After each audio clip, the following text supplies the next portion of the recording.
Every year for my birthday and for Christmas, I would ask for more Lego, so my street and my city would become bigger and bigger. But it missed something. To me, it missed billboards with advertising. It's weird, I know. But real cities have billboards with advertising, so my city obviously needed them too. So I would start making billboards out of Lego and cardboard and paper, and I would put them on the houses and in the streets, in the little parks. I would put stickers of brands on the cars, and I would even make tiny sandwich boards and little signs for the little Lego people to walk down the street and do their promo thing. I loved it. I loved my tiny city of advertising. My sisters, they hated it. They hated it because I would use glue and duct tape and everything that would make the Lego sticky and dirty. And on top of that, to quote their words, your advertising is making our city stupid and ugly. That was the first time I noticed I was really into outdoor advertising, which is pretty weird for a 10-year-old, I know. But I also noticed that most other people hated advertising. That was a shock to me. How can you hate it? Let me ask you guys something. How many ads do you think you saw today?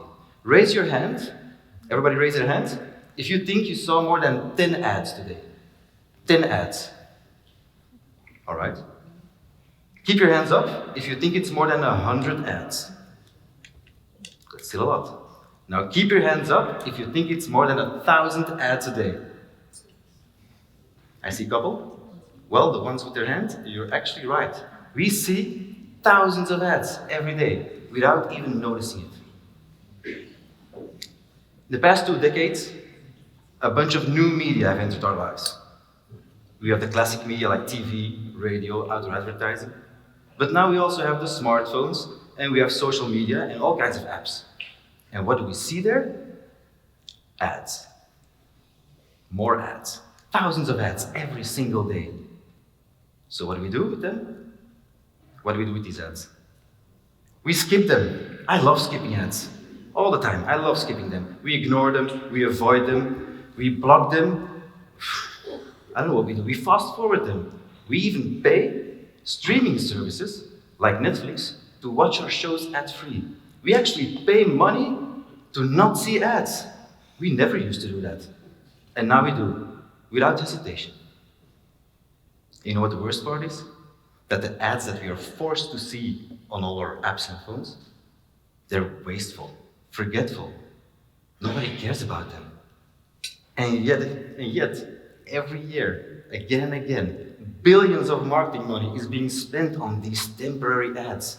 I think that's just stupid and silly, because these budgets can actually be used to create meaningful and impactful ads for our cities and for our living environment. Let me tell you the story about a guy named Harry Chandler. Does anyone know Harry Chandler? Does the name ring a bell? No? Well, he was a guy who had gigantic balls. He had the balls to do something completely different. He built a landmark. A famous landmark, one everybody knows. Some of you probably have even been there. I'm talking about the Hollywood sign in Los Angeles. We all know the Hollywood sign, right? Everybody knows it, it's an icon. Well, surprise, surprise, it's an ad. It's actually an ad. Harry Chandler built it in 1923. He was a real estate agent in Los Angeles, promoting a housing project in the Hollywood Hills. It originally used to say Hollywood Land, but they got rid of the land. And it was meant to stay up the hill about a year or a year and a half. Now, count with me. A year and a half? It's been there over 100 years. I was shocked when I found out that the Hollywood sign was actually an ad. But I was amazed by the fact that it was the best marketing money spent in history ever. I mean, what an impact! One outdoor ad, over a century, becoming a famous icon, becoming world famous, changing the history of a city. I challenge you to find another ad with the same impact. I'll give you another example, from right here in our own beautiful city of Antwerp. A couple of years ago, we had a meeting with the mayor, and he wanted to promote a typical Antwerp story. The story of the dog of Flanders. It's about a boy and his dog and their friendship. It's a story that is not very famous in our city, but it's famous in other countries. It's famous in Japan, in the Philippines, in the US, but here in Antwerp, no. So how do we make it more known in the city? The briefing was, hey, let's make a poster and put it up in the streets for a couple of weeks. People will see it. Well, that means you have to design a poster, come up with an idea, you have to print the poster, and probably spend all of your budget on putting it up there in the street. Result? After 2 weeks, your poster is gone, your message is gone, and your budget is gone. That did not sound useful at all to me. So we took a different angle. And we changed the idea, and we took the same budget from the poster, and we created a marble statue. A marble statue of the two heroes, and together with the city, we placed it in front of the cathedral, where the story actually took place, and where the two heroes of the story die in the end. I'm sorry, that's a spoiler alert if you don't know this story. Today, the statue is been there for almost 10 years. The result? Well, it attracts new visitors every day. It became one of the city favorites on TripAdvisor. And it's become one of the most photographed statues of the city.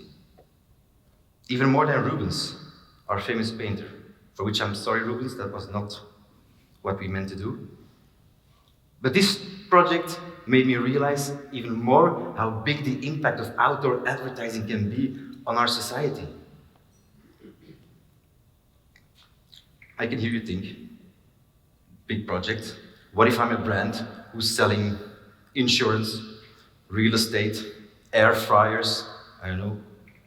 And maybe your budget is really tiny or non-existent, or maybe it's really big. Well, that's okay. The only thing you need is two things. First thing you need is inspiration, and a lot of it. Big ideas, small ideas.